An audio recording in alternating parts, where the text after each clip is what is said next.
क्या कर सकते हैं हम कि यहाँ पर सबसे पहले तो आप देखो कि सर्वनाम का अर्थ क्या होता है। सर्व माने सबका और नाम माने नाम, तो सबका नाम। अब इसकी अगर हम परिभाषा करते हैं तो क्या बनती है कि जो शब्द सबके नामों के स्थान पर प्रयुक्त होते हैं वे सर्वनाम कहलाते हैं। हम इसे अपनी भाषा में या एक कह सकते हैं सरल भाषा में हम इसे कह सकते हैं कि संज्ञा के स्थान पर प्रयुक्त होने वाले शब्दों को सर्वनाम कहा जाता है। अब संज्ञा क्या होती है, जैसे राम, मोहन, है ना, अमन, भुवन, आशीष, ये सब क्या है, नमन, ये सब क्या है, सर्वनाम संज्ञा है। और इनके स्थान पे हम क्या करेंगे, यह, वह, तुम्हारा, उनका, उनके। तो इस प्रकार से सर्वनाम की परिभाषा होती है, संज्ञा के स्थान पर प्रयुक्त होने वाले शब्दों को सर्वनाम कहा जाता है। अब देखो सर्वनाम बन चुका, अब प्रश्न ये भी बनता है कि सर्वनाम जो है वो हिंदी व्याकरण भाषा में उसकी क्या उपयोगिता है या उसका क्या महत्व है।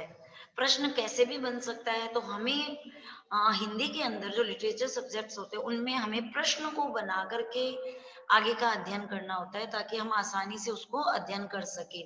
तो जैसे सर्वनाम की उपयोगिता क्यों होती है या व्याकरण में सर्वनाम की उपयोगिता क्या है, इसका क्या महत्व है, तो देखिए एक प्रश्न का उत्तर भी बन जाता है और हम इसका सार विश्लेषण भी कर लेते हैं। नीचे लिखे वाक्यों को पढ़िए और सर्वनाम की उपयोगिता समझिए। कमल ने डॉक्टर पंकज भटनागर से आग्रह किया कि डॉक्टर पंकज भटनागर डॉक्टर सुभाष गुप्ता जी के स्वास्थ्य की जांच कर ले। जो भटनागर ने डॉक्टर भटनागर के औषधालय से जरूरी सामान लेकर डॉक्टर भटनागर के एक सहायक को भी साथ लिया और डॉक्टर गुप्ता के स्वास्थ्य की जांच की। डॉक्टर गुप्ता को आवश्यक दवाइयां दी, उन दवाओं से डॉक्टर गुप्ता शीघ्र ही स्वस्थ हो गए। अब आपने देखा कि ये जो पूरा हमने पद्यांश पढ़ा, इसमें बार बार में एक ही चीज आ रही थी, डॉक्टर पंकज भटनागर, डॉक्टर सुभाष गुप्ता, है ना, डॉक्टर भटनागर। तो सारी बात में हमें एक ही चीज, मतलब एक ही नाम जो है वो हमें बार बार उसका पुनरुक्ति हो रही थी। तो यहाँ पर सबसे पहले तो व्याकरण की दृष्टि से पुनरुक्ति दोष हो गया, मतलब एक ही शब्द जो है पुनः पुनः आ रहा है तो वह पुनरुक्ति दोष कहलाता है। तो यहाँ पर हमने पढ़ा doctor Pankaj Bhatnagar, doctor Subhash Gupta, doctor Bhatnagar, doctor Gupta. तो बार बार में एक ही एक चीज का जो है वो दोष आ रहा है। तो अब इसमें क्या होता है कि अगर हम इसको सर्वनाम का इसमें प्रयोग करेंगे तो ये एक सभ्य जो भाषा होती है वो लगेगी। जैसे देखो, कमल ने डॉक्टर पंकज भटनागर से आग्रह किया कि वे डॉक्टर सुभाष गुप्ता जी के स्वास्थ्य की जांच कर ले। डॉक्टर भटनागर ने अपने औषधालय से जरूरी सामान लेकर एक सहायक को भी साथ लिया और डॉक्टर गुप्ता के स्वास्थ्य की जांच की। उन्हें आवश्यक दवाइयां दी जिनसे वे शीघ्र ही स्वस्थ हो गए। अब जो अंतिम अनुच्छेद था इसमें एकादि बार, एक प्लस आदि, यहाँ पे संधि हो रही है एकादि बार। तो एक या आदि बार जो है आने वाली संज्ञाओं के स्थान पर वे, अपने, उन्हें, जिनसे तथा वे पदों का प्रयोग किया है।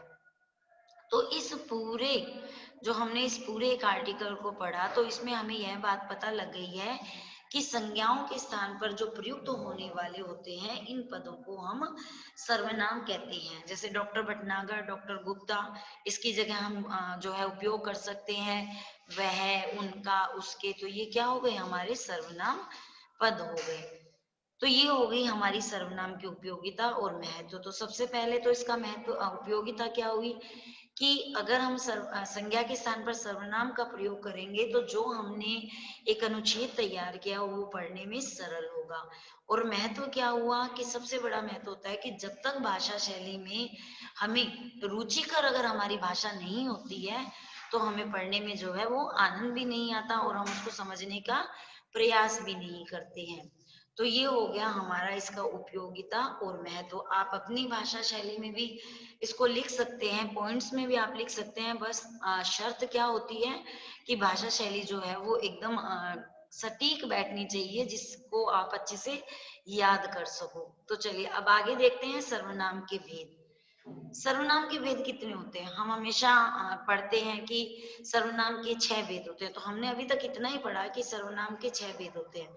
जैसे जैसे हमारा स्तर ऊंचा होता है, ऊपर जाते हैं, वैसे वैसे हमें ज्यादा सीखने की कोशिश करनी चाहिए और हम पुस्तक के माध्यम से उसको सीख सकते हैं। तो देखो सर्वनाम के भेद कितने होते हैं, 6 भेद होते हैं जो हमें पता है। अब इनके नाम सीखिए। पहला है पुरुषवाचक सर्वनाम, दूसरा है निश्चयवाचक सर्वनाम, तीसरा अनिश्चयवाचक सर्वनाम, चौथा प्रश्नवाचक सर्वनाम, पांचवा संबंधवाचक सर्वनाम और छठा निजवाचक सर्वनाम। मैं हमेशा आपको हिंदी में और संस्कृत में ये बात बताती हूँ कि हमेशा हमें पहले नाम का अर्थ समझ लेना चाहिए। जहां पर हमें नाम का अर्थ समझ में आ गया, वहां पर हम परिभाषा स्वयं बना सकते हैं। तो सबसे पहले देखो पुरुषवाचक सर्वनाम।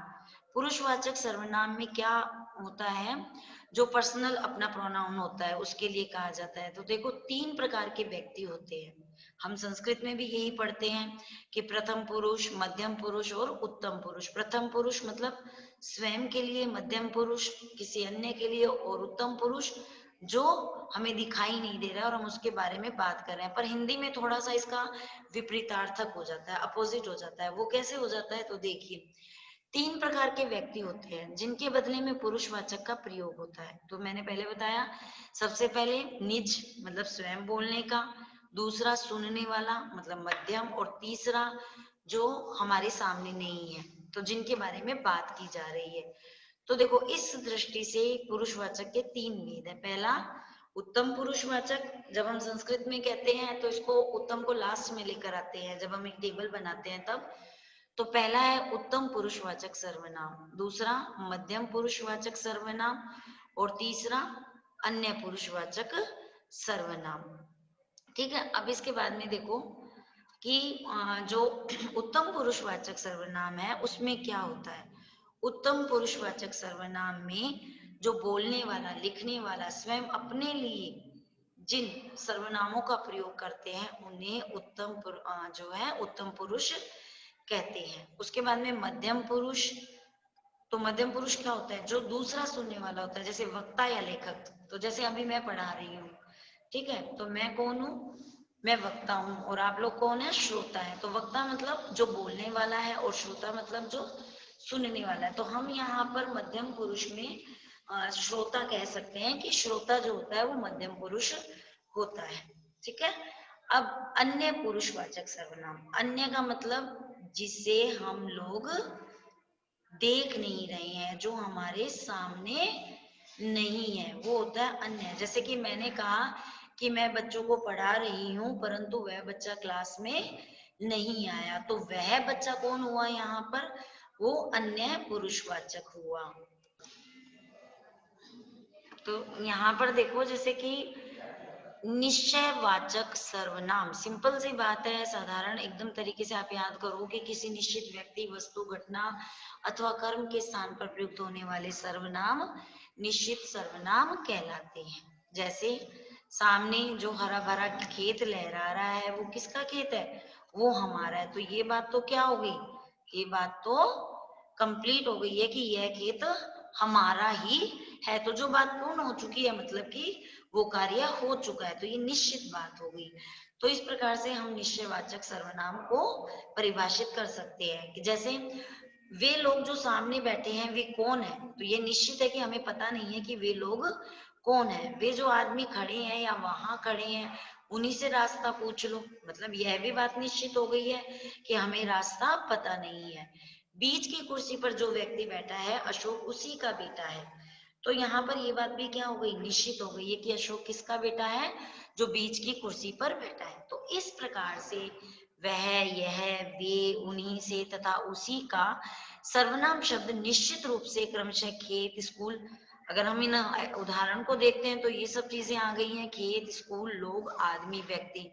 यहाँ पर जरूरी नहीं है कि हम इन्हीं एग्जाम्पल्स के माध्यम से निश्चयवाचक सर्वनाम को पूर्ण करें, आप अपने भी जो है उदाहरण लिख सकते हैं। अब तीसरे नंबर पे देखिए हमारा अनिश्चयवाचक सर्वनाम। अब मैंने आपको बताया कि विपरीतार्थक, अगर सुबह है तो शाम है, मतलब दिन है तो रात है, सुख है तो दुख है, तो सेम वही बात हो गई कि निश्चय है तो अनिश्चय भी है। कोई चीज निश्चित है तो कोई चीज अनिश्चित भी हो सकती है। तो किसी अनिश्चित व्यक्ति, अनिश्चित वस्तु या घटना अथवा अनिश्चित स्थान के बदले प्रयुक्त होने वाले सर्वनाम पद अनिश्चयवाचक सर्वनाम कहलाते हैं। अनिश्चय का मतलब क्या होता है?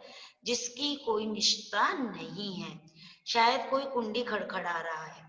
अब यहाँ पर शायद, तो ये जो शायद शब्द आया, इससे अपने आप ही पता लग गया कि हमें पता नहीं है कि कोई कुंडी खड़खड़ा रहा है या नहीं खड़खड़ा रहा है।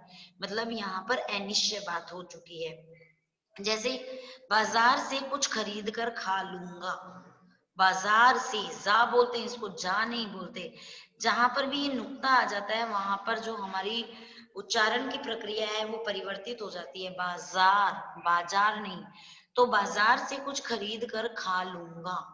अब कुछ खरीद कर खा लूंगा तो अनिश्चय बात हो गई। अगर हमें ये पता होता कि बाजार से जूस पी लूंगा, है ना, बाजार से मिठाई खा लूंगा, तो ये चीज तो निश्चित थी कि मतलब मुझे मिठाई खानी है बाजार से, है ना। परंतु यहाँ पर कुछ खरीद कर खा लूंगा तो मैं कुछ भी खा सकता हूँ, ये अनिश्चयवाचक सर्वनाम हो गया। मैं किसी से कुछ भी नहीं लेता। उदाहरण क्या है? मैं किसी से कुछ भी नहीं लेता, तो ये निश्चित बात है। अगर मैंने कहा कि मैं दूसरे से ये वस्तु ले रहा हूँ, मैंने कल उसकी कॉपी ली, मैंने कल उससे पेन मांगा, तो ये तो क्या हो गई, मैंने सामने वाली आंटी से चीनी मांगी, तो कुछ भी एग्जाम्पल हो सकता है यहाँ पर। परंतु अनिश्चित में क्या हुआ कि मैं किसी से कुछ भी नहीं लेता हूँ। ठीक है, तो कुछ भी का मतलब क्या होता है? कुछ भी, तो कुछ भी आ सकता है इसमें। तो ये हो गया हमारा अनिश्चयवाचक सर्वनाम। अब तीसरा देखिए, प्रश्नवाचक सर्वनाम। मतलब प्रश्नवाचक सर्वनाम का क्या मतलब होता है? प्रश्न माने क्वेश्चन, तो कहीं ना कहीं पे WH वर्ड का जो है वो प्रयोग हो रहा है। कहाँ, कैसे, कौन, किसका, किसने, किससे, क्या, किन किन को। तो ये सारे क्या हो गए हमारे प्रश्नवाचक सर्वनाम।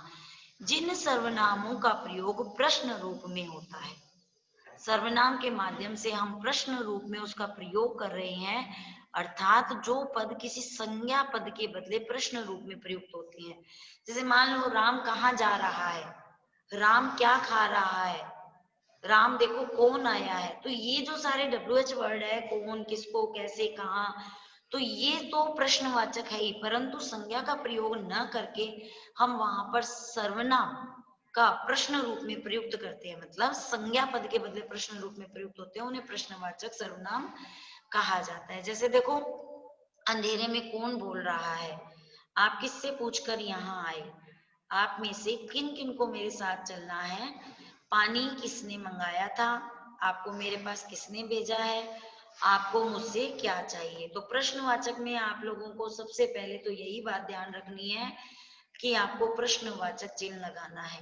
अगर आप प्रश्नवाचक चिन्ह नहीं लगाते हैं तो वो आपका जो है गलत हो जाएगा, क्योंकि हम क्या कर रहे हैं, हम प्रश्नवाचक ही कर रहे हैं। और दूसरी बात ये कि जो आप प्रश्नवाचक माध्यम दिखा रहे हैं उनको आप रेखांकित कीजिए, रेखांकित कीजिए। या जैसे कि हमारी बुक में दिखाया गया है कि इनको थोड़ा सा जो है काले अक्षरों में दिखाया गया है ना, इनको अलग से हाईलाइट्स किया गया है कि अंधेरे में कौन। अब कौन, किसने, किससे, किसने, किन किन को, क्या, तो ये सब क्या है, ये प्रश्नवाचक बन चुके हैं।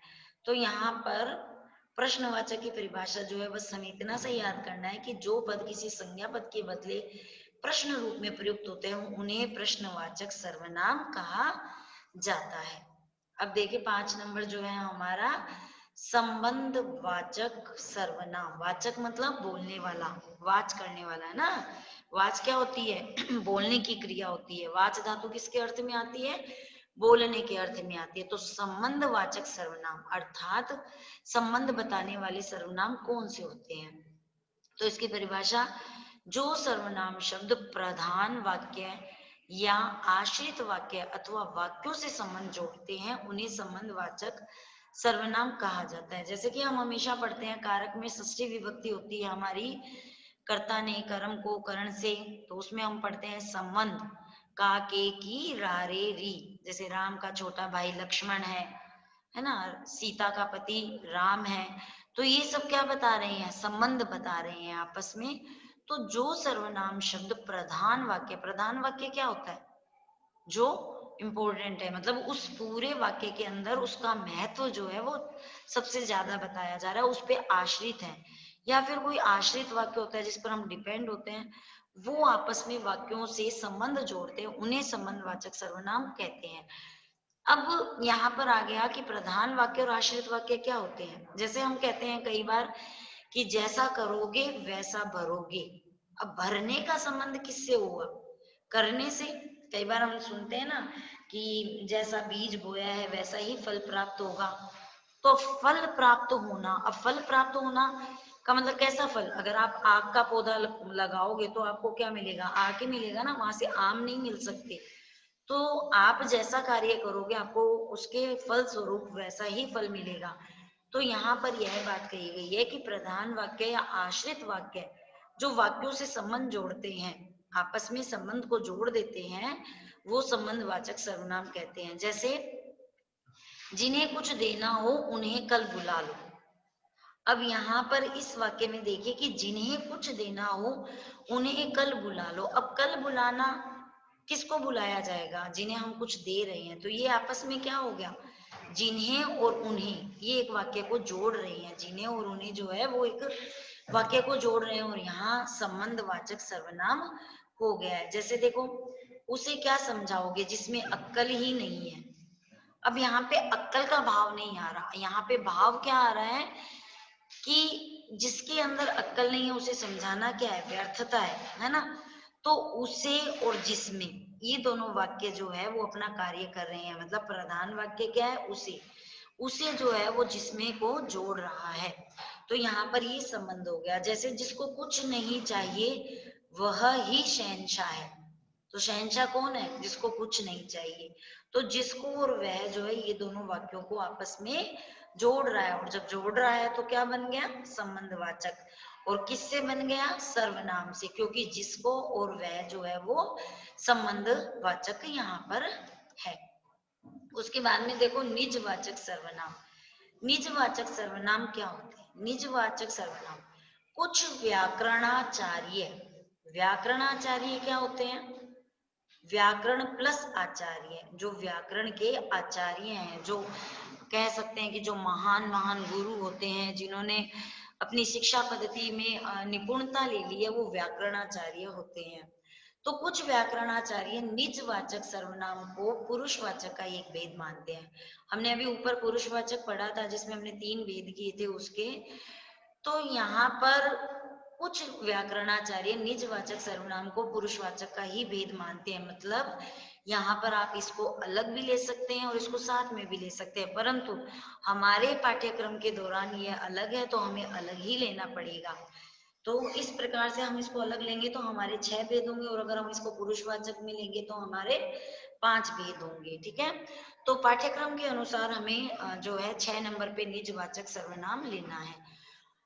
तो सर्वनाम को कुछ जो व्याकरणाचार्य है वे पुरुषवाचक का भेद मानते हैं, किंतु इसकी स्थिति अलग मानते हैं। और कुछ जो होते हैं वो उसकी स्थिति को अलग मानते हैं कि निजवाचक सर्वनाम वो जो है अलग से है। तो निजवाचक क्या होता है? निज का मतलब क्या होता है? मेरा। जैसे महात्मा गांधी जो हमारे राष्ट्रपिता, वो कहते थे ना, निज पर शासन फिर अनुशासन। तो निज पर शासन, इस बात का क्या मतलब हुआ कि हमें पहले खुद को कंट्रोल करना है, फिर दूसरों को जाकर के अपनी बातों को कहना है। तो वक्ता या लेखक जिन सर्वनाम पदों के लिए अपने लिए प्रयुक्त करता है वे निजवाचक सर्वनाम कहलाते हैं। वक्ता या लेखक, देखो या आ गया तो इसका मतलब ये है कि वक्ता कौन होता है? जो बोल रहा है। और लेखक कौन होता है? जो लिख रहा है। तो वक्ता लिख भी सकता है और बोल भी सकता है। तो जिन सर्वनाम पदों को अपने लिए प्रयुक्त करता है वे निजवाचक सर्वनाम कहलाते हैं। जैसे मैंने कहा कि मैं आज हिंदी का सर्वनाम उपविषय पढ़ाऊंगी या पढ़ा रही हूँ, तो मैं क्या हुई? वक्ता हुई। मैं महादेवी वर्मा ने यह कविता लिखी या महादेवी वर्मा ने यह जो है लेखक तैयार किया। तो ये बात क्या हुई? स्वयं के लिए, जो स्वयं के लिए होती है। निज का मतलब स्वयं। तो इसकी परिभाषा कैसे हुई कि वक्ता या लेखक जिन सर्वनाम पदों को अपने लिए प्रयुक्त करता है वे निजवाचक सर्वनाम कहलाते हैं। तो देखिए अपने लिए हम क्या करते हैं? जैसे कई बार कहते हैं ना, मैं अपने आप चला जाऊंगा, है ना, मैं स्वयं कर सकता हूँ, मुझे खुद को करना आता है। ये तो ये सब क्या है? निजवाचक है ना। मैं खुद कर सकता हूँ, मैंने स्वयं को तैयार किया है।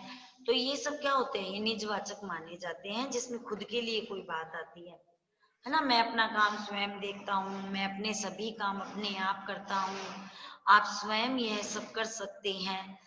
तो अब यहाँ पर ये जो वाक्य है, आप स्वयं यह सब कर सकते हैं, यहाँ पर थोड़ी सी जो है संशयात्मक स्थिति बन जाती है कि अभी तो हमने ऊपर पढ़ा था कि निजवाचक जो है वो स्वयं के लिए आया है, परंतु यहाँ तो कोई दूसरा कह रहा है कि आप स्वयं यह सब कर सकते हैं, परंतु कह किसके लिए रहा है, निज के लिए कह रहा है। तो यहाँ पर ये जो वाक्य है वो एकदम अपने मायने में ये सही है। तो चलिए, निजवाचक हमारा हो गया। तो इस प्रकार से हमारे जो है वो 6 भेद कंप्लीट हो गए हैं, जिसमें पुरुषवाचक और निजवाचक को आप लोगों को अपने पाठ्यक्रम के अनुसार अलग अलग करना है, परंतु कुछ व्याकरणाचार्य इसको जो है पुरुषवाचक में मानते हैं और कुछ जो है इसकी अलग स्थिति मानते हैं। तो ये हो गए हमारे सर्वनाम के भेद। अब हम करेंगे सर्वनाम शब्दों की रूप रचना। किसी भी चीज को पढ़ने के लिए उसकी रूप रचना तैयार करना बहुत जरूरी है, नहीं तो हमें समझ में ही नहीं आएगा कि हमने क्या जो है पढ़ा है। तो देखिए, सबसे पहले हमारा आता है पुरुषवाचक। पुरुषवाचक हमने ऊपर जो है अध्ययन कर लिया कि पुरुषवाचक 3 प्रकार के होते हैं, उत्तम, मध्यम और अन्य के लिए। ठीक है, तो उत्तम में क्या होता है, कर्ता। अब हम इसमें कारक की जो सारणी है उसको ले लेते हैं। कारक सारणी जो है वो हम सबको याद है कि कर्ता, कर्म, करण, संप्रदान, अपादान, संबंध और अधिकरण। तो कर्ता, कर्ता में कौन होता है, जो स्वयं होता है। जैसे मैं पढ़ा रही हूँ, आप लोग पढ़ रहे हैं, तो कौन पढ़ रहा है, आप लोग पढ़ रहे हैं, तो आप कर्ता हो गए, पढ़ने का काम आप कर रहे हैं, है ना। माता जी ने खाना पकाया, तो कारक कर्ता कौन हुआ, खाना किसने पकाया, माता जी ने पकाया। तो यहाँ पर कर्ता जो है वो एक वचन में आएगा, मैं और मैंने, और बहुवचन में क्या आ जाएगा कर्ता, हम सब ने किया। जैसे क्लास में हम सब किसी एक प्रश्न का उत्तर देते हैं, तो क्लास में क्या कहते हैं हम सब, कि हम सब ने इस प्रश्न का उत्तर दिया। तो हम सब जो है वो बहुवचन में आता है, मैं और मैंने। आपको ये जो सारणी दी हुई है कारक के अनुसार, वैसे ही आपको याद करना है कि एक वचन में कैसे बनता है और बहुवचन में कैसे बनता है। जैसे कर्म, मुझे, मुझको, तो बहुवचन में हमें, हमको।